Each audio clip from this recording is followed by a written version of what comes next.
Nous sommes à l'OPH et dans le cadre des commissions, près de 30 familles ont été retenues pour une aide sociale. Vous savez que notre politique du logement veut que les familles qui répondent aux critères que nous avons déterminés, généralement des familles en difficulté, qui n'ont pas les moyens de faire des emprunts, par exemple auprès des banques, pour reconstruire leur maison, ou plutôt pour réfectionner leur maison, ou alors pour obtenir une aide au logement, comme les FALE-OPH, voire même obtenir un logement social, pour que ces familles donc, puissent disposer de ces soutiens en termes de solidarité de la part du pays.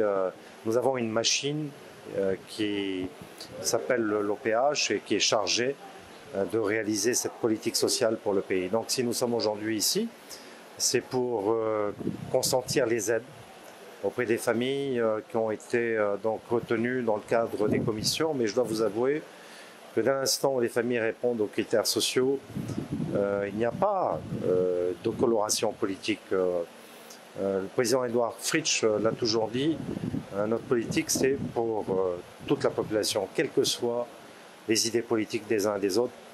Ensuite, les gens font leur choix.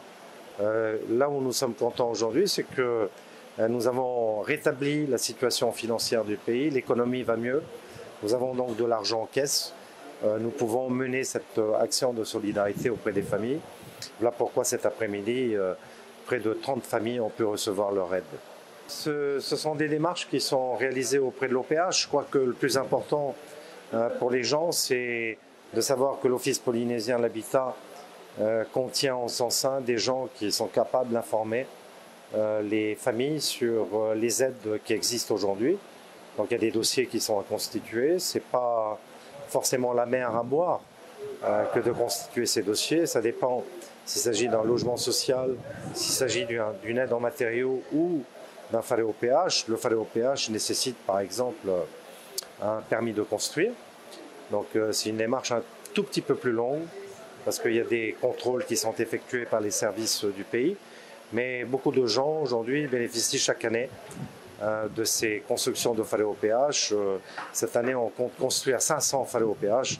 C'est pour dire qu'il y a vraiment un élan de solidarité extraordinaire au niveau du pays. Je reviens d'un déplacement au niveau des Marquises et nous avons compris avec le président Édouard Fritsch qu'il y a vraiment un besoin d'information des populations, surtout dans les archipels, dans les îles qui sont éloignées.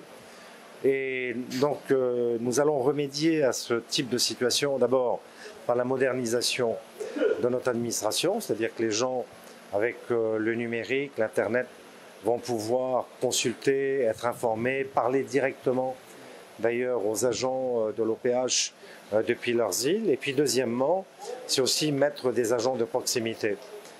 Et c'est la décision que nous avons prise et que je vais mettre à exécution selon le souhait du président. C'était Manoa sur les ondes de Hiti FM.